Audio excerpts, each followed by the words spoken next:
अस्सलाम वालेकुम। आप देख रहे हैं सॉल्यूशन और सॉल्यूशन की पहली इलेक्शन कवरेज का आगाज़ हम लेट हो गए तो माज़रत ख़्वाह हैं। लेकिन इलेक्शन कवरेज का हम आगाज़ कर रहे हैं और इलेक्शन कवरेज में आज कराची चैप्टर हम आज इसको डिस्कस करेंगे। कराची में कौन-कौन सी सियासी जमातें बड़ी इम्पोर्टेंट हैं और क्या लग रहा है कि इस इलेक्शन में कौन सी सियासी जमातें जो हैं वो सबकत ले जाएँगी। इसमें कलीदी जो मुकाबला नज़र आ रहा है वो फ्रंट के ऊपर वो 3 जमातों का है, जिसमें जमात-ए-इस्लामी, एमक्यूएम और पीपल्स पार्टी का है। अब सब जानते हैं ये 3 जमातें क्यों, और जो 2 जमातें हैं जिसमें सबसे इम्पोर्टेंट एमक्यूएम और पाकिस्तान पीपल्स पार्टी है। अब ये 2 जमातें जिनके नाकाम तरीन और शुद्ध नाकाम तरीन जमातें, उसके बावजूद भी इतनी इम्पोर्टेंट, इसलिए ज़ाहिर बात है वो आपको जब तनख्वाहदार मुलाजिम हो जाए तो वो उस जमातों का कहीं न कहीं किरदार होता है। तो ये जमातें असल में इनकी कहते हैं कि इनकी कहीं न कहीं सेटिंग है। और सब सब यही कहते फिर रहे हैं इलेक्शन में कि साड़ी गल हो गई है। जब साड़ी गल हो गई है तो फिर कौम का वक़्त ज़ाया नहीं करना चाहिए, लेकिन ऐसी बात नहीं होती। लोगों के ज़हन में ये चीज़ डाली जा रही है कि इलेक्शन फिक्स है। कि देखें, इलेक्शन फिक्स कहीं न कहीं होता है, हो रहा है, और इस दफ़ा तो कुछ ज़्यादा फ़िरौनियत हो रही है। अब इस फ़िरौनियत को काउंटर करने के लिए कौम ने क्या करना है? कौम ने निकलना है, कौम ने वोट देना है और इस फ़िरौनियत का मुकाबला अपने जिस जमहूरी अंदाज़ में कर सकते हैं, वो करेंगे। अब बात हो रही है कराची की, तो Karachi chapter, what is Karachi chapter, इसके हवाले से मैं आपको कुछ बताना चाहता हूँ कि देखें, इस दफ़ा बाकी पिछले जितने भी इलेक्शंस थे उसके मुकाबले में इस दफ़ा जमात इस्लामी जो है वो बहुत एक्टिव किरदार अदा करती नज़र आ रही है। लेकिन जमात इस्लामी का क्या क्या वो जीत जाएँगे? मुझे ऐसा लगता है कि जो कराची में गवर्नमेंट बनेगी, जो कि अभी डिसाइड हुआ है, डिसाइड आपको पता है कहाँ होता है, इधर अपना ये आस-पास होता है कहीं। डिसाइड जो हुआ है वो ये हुआ है कि पीपल्स पार्टी को सबसे ज़्यादा सीटें मिलेंगी। सबसे ज़्यादा सीटें पीपल्स पार्टी को मिलेंगी, उसके बाद एमक्यूएम को मिलेंगी और जमात इस्लामी को भी 1-2 नशिस्तें मिलेंगी कराची से, 1-2 पीटीआई को मिल जाएँगी। तो इस तरीके से ये फॉर्मेशन ऑफ गवर्नमेंट होगी जैसे एज़ यूजुअल हुआ करता था।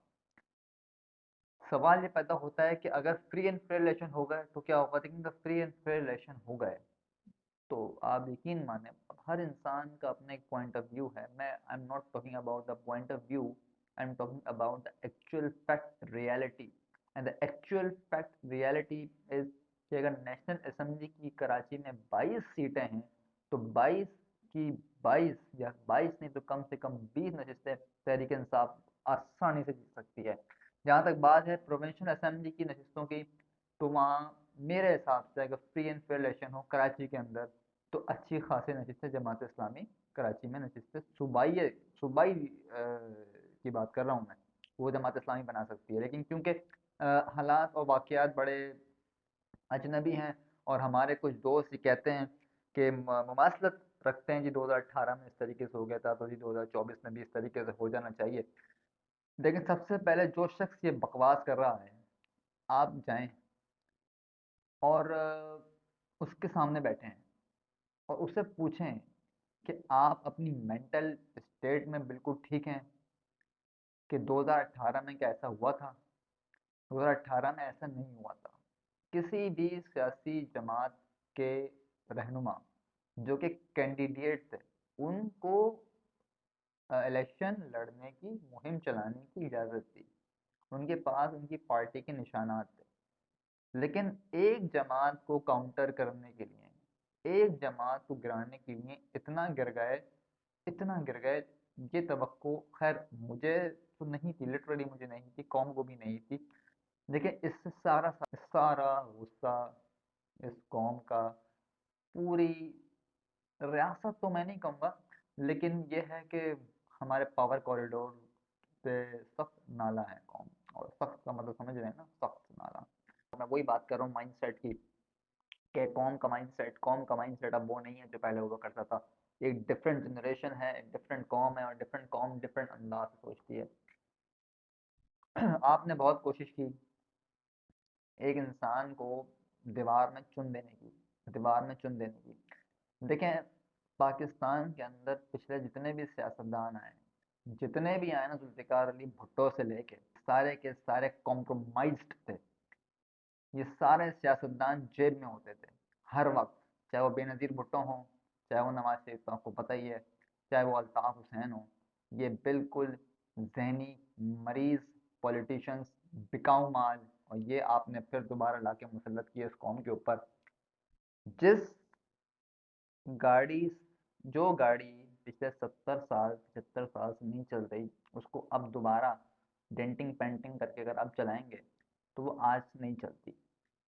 कोशिश करें, मैं फिर बार बार अपनी हर वीडियो में एक बता रहा हूँ कि कौम के माइंडसेट को समझें। कौम जो सोच रही है, कौम किस हवाले से सोच रही है, कौम के दिमाग को समझना पड़ेगा। कौम का जो जहन है वो किस सोच की अक्कासी कर रहा है। बड़ी ही बेहुदा बकवास।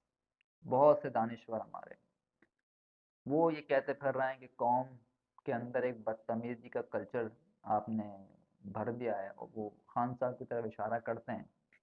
एक औरत जो करप्शन में मुलविस है, इंटरनेशनली इंकशाफ होता है पनामा पेपर्स में, उस आदमी का नाम आता है। एक वो औरत जो कहती लंदन तो क्या मेरी पाकिस्तान है। एक वो औरत जो कहती लंदन तो क्या मेरी पाकिस्तान में भी कोई प्रॉपर्टी नहीं है। वो औरत जिस जबान में अपनी बाप से भी उम्र बड़े आदमी से मुखातिब होती है, इसके साथ सलूक भी वही होना चाहिए जो आप दहशत गर्दों की जमात के साथ करते हो। हमारे यहाँ कोई मीडिया जिसकी अपनी कोई हिस्ट्री नहीं है, जिसका कोई पॉलिटिकल कैरियर नहीं है, वो सिर्फ इस बेस पे पॉलिटिक्स करती है कि उसका बाप की अच्छी खासी सेटिंग है पाकिस्तान के पावर कॉरिडोर से, तो वो उस औरत को हर चीज़ बोलने की ज़रूरत है। लेकिन पाकिस्तान के अवाम को जो गुस्सा है वो हमारे लोगों को, हमारे दानिश्वरों को बहुत बुरा लगता है। जमात इस्लामी का बड़ा ज़ोर है कराची में, और वो मेरे हिसाब से जो उनको स्पेस मिली है, क्योंकि एम तो माशाल्लाह वो भी उसी हवा में नंगे थे जो कि प्रॉपर तरीके से फारिग हो गए पिछले चंद सालों में। फिर वो ये बात अगर एम करे, तमाम एम के कैंडिडेट्स को जाके पूछिएगा जब 18वीं तरमीम पास हो रही थी तब कौन से नशे में बैठे हुए थे।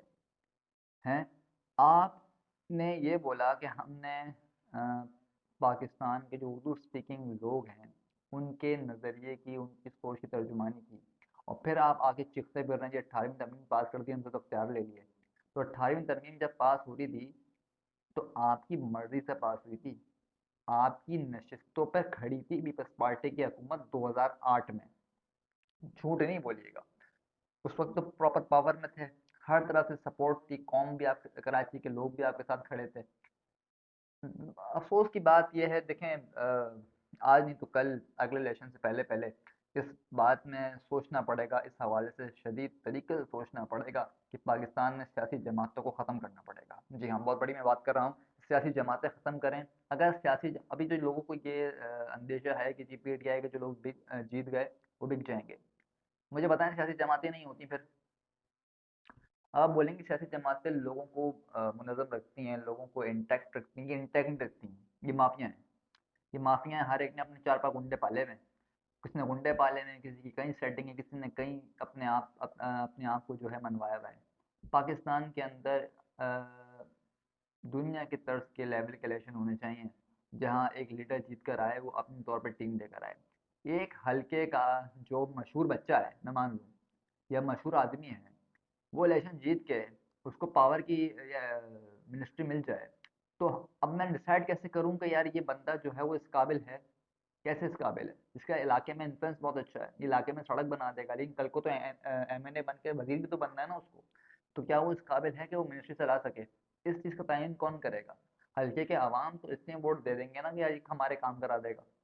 ये सोच को समझना पड़ेगा कि मेरे ख्याल से पाकिस्तान के अंदर सियासी जमातों को ख़त्म करके आप इंडिविजुअल पॉलिटिकल सिस्टम यहाँ पे लॉन्च करें, यहाँ पे लोग बिठाएं, ताकि ये जो लड़ाई है ना, ये लड़ाई बिल्कुल फोल्ड हो जाए। ये लड़ाई जब तक चलती रहेगी, जब तक सियासी जमातें जो हैं वो चलती रहेंगी। और वही बात है कि सियासी जमातें हैं बदनाम की हैं, शख्सियत पर ही वोट मिलता है, और जब शख्सियत पर ही वोट मिलना चाहिए तो इंडिविजुअल को वोट मिलना चाहिए। ये नहीं होना चाहिए कि उस इलाके में उस इंसान के वो बरादरी है, उसकी बरादरी है, अब आप बोलेंगे पाकिस्तान में तो ये कल्चर है, इस कल्चर को ख़त्म करें। लेकिन पाकिस्तान को आगे बढ़ना है, तो मैंने हमेशा एक बात की है कि माइंडसेट माइंडसेट माइंडसेट माइंडसेट की मैं बात इसलिए करता हूँ कि सोच के साथ मुंह आगे बढ़ता है। अब कराची देख लीजिए, कराची सबसे बड़ी मिसाल है, सबसे बड़ा शहर है, 3 करोड़ आबादी है, 3.5 करोड़ आबादी का शहर है। इस शहर के अंदर जो मसाइल कितने कोर है, क्या ये मसाइल हल हुए? ये मसाइल हल नहीं हुए। अब एमक्यू वाले आगे चूरन बेचेंगे मुस्तफा कमाल का। मुस्तफा कमाल साहब ने इसने डिलीवर किया कि मुस्तफा कमाल साहब पे डंडा था। किसका? मुशर्रफ साहब का। सब जानते हैं, झूठ कोई नहीं बोलेगा। अब पॉइंट क्या आता है कि एमक्यूएम के अंदर इतनी कैपेबिलिटी थी, तो बिना पावर के कराची में डिलीवर करके दिखाते। जिसने रोका था। एमएनए का फंड तो मिलता है ना, एमपी का फंड भी मिलता है, कहाँ जाता है वो फंड? जवाब दें। और फिर आपकी सेटिंग पीपल्स पार्टी की गवर्नमेंट से 2008 में भी थी, 2013 में भी थी, और 2018 में भी थी। तो लगातार 15-16 साल कराची में कहीं ना कहीं आपके पीपल्स पार्टी से अच्छे ताल्लुकात थे। ये बिल्कुल जो अभी इलेक्शन में ये दिखाने के लिए जो गेम हो रहा है, ये कम्प्लीटली बेसलेस है। कराची में अगर हम कहें कि पीपल्स पार्टी जिम्मेदार है कराची का बेड़ा गर्क करने के अंदर, तो एमकेएम बराबर बराबर बराबर के शरीक है।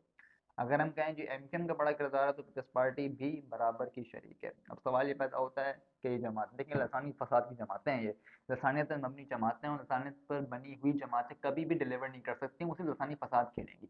ये बात हमारी इस्टेब्लिशमेंट में जो लोग बैठे हुए हैं ना, अरस्तू, उनको ये बात समझनी पड़ेगी कि आप पार्टी वो बनाए जो पूरे विभाग को, पूरे मुल्क को अपने झंडे तले रखे। तभी मैं कह रहा हूँ, या तो ये कर सकते हैं तो ठीक है, नहीं कर सकते तो पॉलिटिकल पार्टीज को खत्म करें। ये सबसे बड़ी फसाद की जड़ है पाकिस्तान के अंदर। आपको इलेक्शन से अब आगे उसके बाद क्या सूरत हाल बनती है सोचना पड़ेगा, लेकिन पाकिस्तानी कौम को एक बात समझनी पड़ेगी, 8 तारीख को वोट देने निकलना है। सब ने निकलना है, अपना किरदार अदा करना है। और जो जनरेशन के अंदर अवेयरनेस है, उस अवेयरनेस को आपने ख़त्म नहीं होने देना, उसमें हार नहीं माननी। मैं आपको यकीन दिला रहा हूँ, मेरा ईमान है इस बात पे, the country will moving forward इंशाल्लाह। मकसद हमारा क्या है? मकसद हमारा है time to build the narrative and time to change the mindset. वो कौन सा माइंडसेट है? वो पाकिस्तान को आगे लेके जाएगा। 70 साल से मनुसत और नासूरियत इस मुल्क से ऐसी चिपक के बैठी हुई है, उस बैठी हुई नासूरियत का मुकाबला करना पड़ेगा। लसानी फसादी पॉलिटिकल पार्टीज में बैठी माफिया, ये प्रॉपर्टी डीलर, ये जितने भी हैं मार्केट में बैठे हुए लोग, इनसे अब आज़ादी चाहिए। मेरा ख्याल से मुल्क वो लोग चलाने चाहिए जिनको मुल्क के बारे में, जिनको चीज़ों के बारे में अंदाज़ा है, जो प्रोफेशनल हैं, जो प्रोफेशनल कारोबारी हैं। अच्छा, एक और बात बड़ी इंपॉर्टेंट, हमारे जितने भी सहाफ़ी हैं, ये इतने बेशर्म हैं, इतने बेगैरत हैं कि इनको ये कहते हैं कि जो पाकिस्तान में अच्छा पॉलिटिशियन क्या है, उसकी डेफिनेशन ये बताते हैं। जी देखें जरदारी साहब क्या पॉलिटिशियन है, जी क्या पॉलिटिशियन है, मैनेज किस तरह अच्छा कर लेते हैं, मतलब पैसा चलाना आता है, ब्यूरोक्रेसी को खरीदना आता है, पुलिस को खरीदना आता है, एस्टेब्लिशमेंट सेटिंग करनी आती है, ये पाकिस्तान में अच्छा पॉलिटिशियन माना जाता है। मुझे एक बात बताएं, अगर मैं जनरेशन, मुझे इंस्पायर होना है पाकिस्तान में पॉलिटिशियन से, और मैं इन साथियों को सुन लूँ जो ये बकवास करते फिरते हैं कि जी देखें जी पॉलिटिकल जीरक सियासतदान है ये, तो मैं क्या करूं? मैं कौम को डिलीवर नहीं करूं, मैं कौम को रोजगार, विजन, उनके फ्यूचर के मुताबिक मत सोचूं। मैं ये सोचूं कि यार मेरी सेटिंग बनी हुई है, मेरा इक़्तिदार पक्का है, मेरा कारोबार पक्का है, और मेरी जो अपनी नस्ल है ना, वो भरपूर तरीके से खाए पिए, और उसकी आगे आने वाले वक्त में इक़्तिदार की सेटिंग भी बन जाए, जैसे कि बना रहे हैं हमारे 2 खानदान। तो मैं बड़ा अच्छा पॉलिटिशियन हूँ उसका मतलब। और अगर मैं बात करूँ विजन की, मैं बात करूँ अवेयरनेस की, तो मेरे लोग आके मुझे बोलेंगे, मेरे साथी मुझे आके बोलेंगे कि यार ये तो नौजवानों को बदतमीजी सिखा रहा है, इसके पास तो सियासी कल्चर ही नहीं है, ये तो सियासत की बात ही नहीं करता। देखें इस किस्म की खुराफात, इस किस्म की बकवास है ना, अब हमारे जान छोड़िए और इंसान बने। अब सबको इंसान बनना है। अब इंसान के बच्चे कैसे बनेंगे? ये इंसान के बच्चे बनेंगे, ये बिल्कुल बनेंगे। मैं आपको बता रहा हूँ, the pulse of the people of Pakistan is very harsh. इनकी गुस्से को समझें, कौम को होप देनी है। एक हम ही लोग बचे हैं जो कौम को होप दे देंगे। जो ब्रॉडकास्टिंग में बैठे हुए लोग, जो टीवी पे बाल सफ़ेद करतूत काले, आधा पाँव कबर में आधा पाँव दुनिया के अंदर रख के जो बैठे हुए हैं, इनको शर्म आनी चाहिए। ये टीवी बैठ के हमें मिसालें देते हैं, जो मुझे इस शदीद गुस्सा आता है। नंबर 1 मिसाल के ऊपर 2018 से मुमासत बताते हैं। कि 2018 में तो यही हुआ था। क्या खुद बताएं दिल पे हाथ रख के ऐसे ही हुआ था? मोहम्मद मालिक जो कि पीटीआई के बड़े क्रिटिक हैं, उन्होंने भी इस बात को एडमिट किया है कि 2018 की सिचुएशन थी वो बिल्कुल अलग थी, 2018 में ऐसा नहीं हुआ था। लेकिन जो 2024 में हो रहा है, 2024 में जो हो रहा है वो बहुत अलमनाक है, हैबतनाक है। मसला पता क्या है, 2018 में अगर मैं मान लूँ तो खुद बताएं पाकिस्तान में मौजूद वो तमाम लोग कि 2018 में क्या पीटीआई की वेव नहीं थी? हाँ या ना? थी ना? थी, तभी इलेक्शन जीते थे वो। नून लीग का वोट उसके मुकाबले में होगा, 20%, 25% होगा, 30% होगा। लेकिन नून लीग की वो वेव नहीं थी जो आज पीटीआई की है और बाकी पूरे पाकिस्तान में है। इस बात को तो मानते हैं ना, ये बात बैठकर एडमिट क्यों नहीं करते? लोगों को झूठ बोलते हैं आप, क्योंकि आपकी तनख्वाह लगी हुई है। सच बताएंगे अब आप। ये कहना कि जी सोशल मीडिया के ऊपर जो है वो जो भी बोल दो, क्या बोल दो, सोशल मीडिया के ऊपर जो हम बात कर रहे हैं बिल्कुल सही बात कर रहे हैं, इसमें क्या गलती है? बड़ा अफसोस की बात है कि हमारे यहाँ के जर्नलिस्ट, हमारे यहाँ के लोग बहुत ही अ, अफसोस हुआ मुझे सुन के कि मसल बताई जा रही है, कंटिन्यूस बता रहे हैं मसल, कंटिन्यूस बताया चले जा रहे हैं। शर्म ही नहीं आ रही, आएगी भी नहीं, क्योंकि आएगी भी नहीं, हराम लगा हुआ है मुंह से तो क्यों आएगी शर्म? तो द पॉइंट इज, तमाम लोगों को समझना है, जनरेशन का गुस्सा समझना है, इसको मैं फिर कह रहा हूँ समझना है। उसको ये कह के आप धुतकार नहीं सकते तुम तो बदतमीज हो, अपनी हरकतें सुधारोगे, उसको बदतमीज नहीं बोलोगे जनरेशन को, हरकतें सुधारो। यहाँ बैठ के अब मैं बात करूंगा, देखें कौम की तस्दीक किस तरह की जाती है। सेठी साहब, कौम को गुस्सा चढ़ा, उन्होंने 35 मंचर लगाए, लगाए होंगे, यकीनन लगाए होंगे, ज्यादा लगाए होंगे उससे। तो सेठी साहब ने जो भी किया उनको नवाजा किया। अच्छा, मैंने इस अभी मोहसिन नकवी को नवाज दिया गया, the psyche of the power corridor, समझिए जरा।